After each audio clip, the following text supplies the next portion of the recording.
Hello everyone, எல்லோரும் எப்படி இருக்கீங்க? இன்றைக்கி நம்ம பார்க்க போகிற டாபிக் வந்து the art of telling no. அதாவது ஒரு சில விஷயங்களுக்கு நோ சொல்கிறது, எங்களால் முடியாது அப்படின்னு சொல்கிறது. மக்களில் பார்த்திங்கன்னா எப்பயுமே பார்த்திங்கன்னா 2 டைப்ஸ் ஆஃப் பீப்புள் இருப்பாங்க. 2 டைப்ஸ் மட்டும் இல்லை, அதுலேயும் நிறைய சப் கேட்டகரிஸ் இருக்கும். பட் நம்ம ஜென்ரலாக பார்த்தா இன்ட்ரோவர்ட், எக்ஸ்ட்ரோவர்ட் அப்படின்னு சொல்லுவாங்க. இன்ட்ரோவர்ட்னால் சிலர் வந்து ரொம்ப அமைதியாக இருப்பாங்க, எல்லா விஷயத்தையும் நல்லா கவனிப்பாங்க, தேவைன்றப்ப பேசுவாங்க.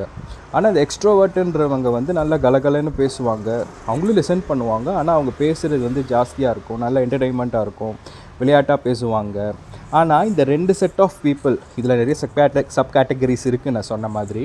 பட் இதில் நம்ம 2 செட் ஆஃப் பீப்புள் இருந்தாலும் இந்த நோன்ற விஷயம் சொல்கிறதுல நம்ம நிறைய பேர் ஸ்ட்ரகிள் பட்டிருப்போம். நீங்கள் பார்த்துருக்கீங்களா? சின்ன வயசுலேருந்து. ஃபார் எக்ஸாம்பிள், நீங்கள் ஒரு ஜிம்மோ இல்லை யோகா கிளாஸோ ஜாயின் பண்ணியிருப்பீங்க, ஒரு 4 நாள் தான் போயிருப்பீங்க. வெயிட் லாஸுக்கு, டயட்டுக்காக நீங்கள் அதெல்லாம் கரெக்டாக பண்ணிகிட்ருப்பீங்க. அப்போன்னு பார்த்து ஒருத்தங்க பர்த்டே பார்ட்டி இருக்குது, இந்த கேக் சாப்பிடு, பிரியாணி சாப்பிடுன்னு உங்களுக்கு சொல்கிறப்போ எத்தனை பேர் உங்களால் ஸ்ட்ரெயிட் ஃபார்வர்டாக நோ சொல்ல முடியும்? நீங்கள் நோ சொன்னால் அவங்க என்ன நினைப்பாங்கன்ற ஒரு இதில் நம்ம அந்த நோ சொல்ல மாட்டோம். அது மட்டும் இல்லாமல் இப்போ ஒரு இதில் ரொம்ப முக்கியமான பார்ட் என்னென்னா, இந்த மேரேஜ் ஃபங்க்ஷன்ஸு, சொந்தக்காரங்கெல்லாம் ஒரு ஃபங்க்ஷன்ஸ் வைப்பாங்க பாருங்கள், அதுக்கு நோ சொல்லவே முடியாதுங்க. இப்போ நான் பர்சனலாக பார்த்தீங்கன்னா, நான் ஒரு எக்ஸ்ட்ராவர்ட் கைண்ட் ஆஃப் பர்சன் தான். நான் எல்லோரோடையும் ஜாலியாக பேசுவேன், நானே கான்வர்சேஷன் பில்ட் பண்ணுவேன். ஆனால் எனக்கு ஒரு விஷயம் பர்சனலாக என்னென்னா, ஃபங்க்ஷன்ஸ் போக பிடிக்காது.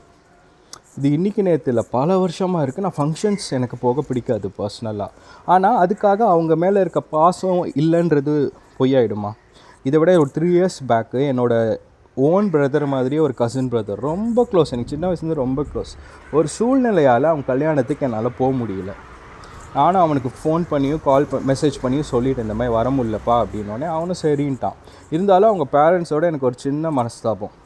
ஆனால் இந்த 6 மாதம் முன்னாடி திரும்ப அவங்களுக்கு ஃபோன் பண்ணி அந்த சுச்சுவேஷன்லாம் சால்வ் ஆனதுக்கப்புறம், ஏதோ ஒரு சுச்சுவேஷனில் இருந்தேன், அந்த சுச்சுவேஷன்லாம் சால்வ் ஆனதுக்கப்புறம் அவங்களுக்கு தெளிவாக இந்த மாதிரி, மாமா நான் இந்த சுச்சுவேஷனில் இருந்தேன், இதனால தான் என்னால் வர முடியல அப்படின்னோடனே அவரும் ஒன்றும் பிரச்சனை இல்லை தம்பின்னு அக்செப்ட் பண்ணிக்கிட்டார். இதை ஏன் சொல்கிறேன்னா, நம்ம ஒரு விஷயத்தை கரெக்டாக எக்ஸ்பிளைன் பண்ணிட்டோன்னா, கரெக்டாக கம்யூனிகேட் பண்ணிட்டோன்னா, உங்கள் மேலே உண்மையான பாசம் இருக்கிறவங்க அந்த நோவை ஏற்றுப்பாங்க. நீங்கள் ஒரு கல்யாணத்துக்கு போய் தான் அதை ப்ரூவ் பண்ணணும், ஒரு பர்த்டே ஃபங்க்ஷனுக்கு போய் தான் ப்ரூவ் பண்ணணும், ஒரு ஹவுஸ் வார்மிங் ஃபங்க்ஷனுக்கு போய் தான் ப்ரூவ் பண்ணணும் அப்படின்றதெல்லாம் கிடையாதுங்க. அதை நீங்கள் நல்லா ஞாபகம் வச்சுக்கோங்க. அப்படி ஒருத்தங்க நீங்கள் வந்தால் தான் உங்க கூட பேசுவேன், இல்லாட்டி பழக மாட்டேன்னு சொல்கிறாங்கன்னா அவங்க உங்களோட ஃபேக்காக கனெக்ஷனில் இருக்காங்கன்னு அர்த்தம். அதாவது உங்கள்கிட்ட ஒரு ட்ராமாட்டிக்காக அவங்க வந்து பழகுறாங்க, உங்களுக்கு ஏதோ விதத்தில் அவங்க தேவைப்படுறாங்க, அதனால தான் உங்களோட பழகுறாங்கன்னு அர்த்தம். ஸோ இந்த நோ சொல்கிறது வந்து எப்படின்னா, நமக்குள்ளே ஒரு பவுண்ட்ரி செட் பண்ணுற மாதிரி. ஸோ நம்ம வந்து இதுக்காக சிலர் வந்து அரகன்ஸில் நோ சொல்லுவாங்க. நான் அந்த நோவை சொல்ல, ஒரு குழந்தைய போய் தண்ணி எடுத்துகிட்டு வரனா போக முடியாது அப்படின்னு சொல்கிறது, இல்லை வந்து நம்ம வந்து ஒரு காய்கறி வாங்கிட்டு வாங்க, இல்லை ஒரு ஹஸ்பண்ட் வந்து ஒரு ஒய்ஃப் கிட்ட ஒரு வேலை கொடுக்குறாங்க, இல்லை அதே மாதிரி ஒய்ஃப் வந்து ஒரு ஹஸ்பண்டுக்கு வேலை கொடுக்குறாங்கன்னா, சிலர் வந்து வேணும்னே நான் பண்ண மாட்டேன், ஒரு எரிச்சலில் நோ சொல்கிறது, அந்த நோ பற்றி நான் பேசலை. சில விஷயங்கள் நம்மளால் சில விஷயங்களுக்கு போகணுன்னு தோணும், ஒரு வீக்கெண்ட் ரெஸ்ட் எடுக்கணும்னு தோணும், இல்லை நம்ம ஹெல்த்தில் கான்சன்ட்ரேட் பண்ணணும்னு தோணும். அந்த மாதிரி வரப்போ டிஸ்ட்ராக்ஷன்ஸ் பண்ணுற மாதிரி மக்கள் வராங்க பாருங்கள், அவங்க ஒப்பீனியனோட. அதுக்கு தான் நான் நோ சொல்கிறேன். அதை நீங்கள் சின்ன வயசுலேருந்தே கற்றுக்கிட்டிங்கன்னா, அந்த நோன்றது வந்து உங்களுக்கு கரெக்டான இடத்துல எப்போ சொல்லணுன்றது தெரியணும். இது நம்ம பேரண்ட்ஸும் ஹெல்ப் பண்ணிங்கன்னா பெட்டராக இருக்கும். Because as I said before, நம்ம எஜுகேஷன் சிஸ்டமில் இதெல்லாம் சொல்லிக் கொடுக்குறதே இல்லை. ஒரு பர்சனாலிட்டி டெவலப் பண்ணுறதுக்கு எங்கே எஸ் சொல்லணும், எங்கே நோ சொல்லணும், இதனால் பலர் ஸ்ட்ரகிள் பண்ணுறாங்க. நான் பர்சனலி ரொம்ப ஸ்ட்ரகிள் பட்டேன். நிறைய இடத்துல நோ சொல்லாமல் அவங்க என்ன நினச்சிடுவாங்கன்றதுக்காக நான் போன சுச்சுவேஷன்ஸ் நிறையவே இருக்குது. ஆனால் என்னோடய மேனேஜர் ஒருத்தர் வந்து, நான் ஹெச்ஆர் இதில் ஒர்க் பண்ணுறப்போ ஒருத்தரை பார்த்தேன். அவர் வந்து கரெக்டான இடத்துல நோ சொல்லுவார், சில விஷயம் என்கிட்ட நல்லா ஃப்ரெண்ட்லியாக பேசுவார். ஆனால் அந்த பவுண்ட்ரிஸை தாண்டி அவர் போகவே மாட்டார். எனக்கு அவர் தான் இன்ஸ்பிரேஷன். நான் அவரை பார்த்து தான் இதை கற்றுக்கிட்டேன். ஸோ இதை கற்றுக்கிட்டது நான் கொஞ்சம் ஒரு 30s கற்றுட்டேன்னு வச்சுக்கோங்களேன்.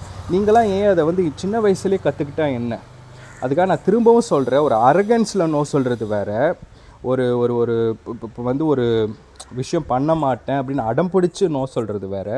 ரியலி உங்களுக்கு ஒரு பேலன்ஸ்டு லைஃப் வேணும், அந்த மாதிரி இருக்க ஸ்டேஜஸில் நான் வந்து இந்த மாதிரி நான் வர முடியாது, இல்லை, நோ அப்படின்றவங்க சொல்கிறத வந்து புரிஞ்சுக்கிறவங்க கண்டிப்பாக உங்களை புரிஞ்சுப்பாங்க. நான் அந்த இதை மட்டும்தான் சொல்கிறேன். நானும் ஒன்றும் ஞானிகளாக இல்லைங்க, அது ரொம்ப கஷ்டப்பட்டு தான் கற்றுக்கிட்டேன். பட் இதை நீங்கள் இப்போ இருந்தே கற்றுக்க ஆரம்பிச்சிங்கன்னா, நீங்களே ஒரு 45-50+ இருந்தால் கூட அதை பண்ணால் என்ன, இப்போ எப்போனாலும் நம்ம கற்றுக்கலாம்.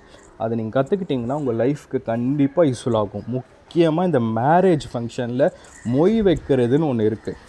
ஒரு 20 வருஷம் முன்னாடி ஒருத்தங்களுக்கு கல்யாணம் ஆகிருக்கும், அதுக்கு அதோட கடமையாக இன்றைக்கி செஞ்சுட்டு இருப்பாங்க. இங்கே கொஞ்சம் யோசிச்சு பாருங்கள். ஒரு 20 வருஷம் 30 வருஷம் அப்படின்றதெல்லாம் ஒரு ஃபினான்ஷியல் சைக்கிள் வந்து ஒரு குடும்பத்தில் சூழ்நிலைகள் மாறும். ஒரு காலத்தில் அவங்க வந்து நல்லா இருந்திருப்பாங்க, அந்த நேரத்தில் அவங்க பண்ணியிருப்பாங்க, இந்த நேரத்தில் அவங்களால பண்ண முடியாமல் இருக்கும். ஆனால் நான் கடமைக்காக பண்ணுறேன்னு அவங்கள ப்ரெஷர் பண்ணிட்டும் பண்ணுறாங்க சிலர். இதெல்லாம் பார்க்குறப்போ எனக்கு கஷ்டமாக இருக்குது. சரி, யாராவது ஒருத்தர் இதை பற்றிலாம் பேசணுமே. நான் முதலாளாக இருந்துட்டு போகிறேனே, என் ஃபேமிலியிலே இதெல்லாம் என்னோடய சீனியர் கசின்கிட்ட பேசினேன். அவர் இருந்துட்டு இல்லை இதெல்லாம் நம்மளால் மாற்ற முடியாது, ஃபாலோ பண்ணி தான் ஆகணும் அப்படின்னாரு. ஆச்சரியமாக இருந்தது, நம்ம ஜென்ரேஷனே இப்படி தான் பேசுகிறாங்கன்னு. சரி, யாராவது ஒருத்தர் ஸ்டார்ட் பண்ணோம்.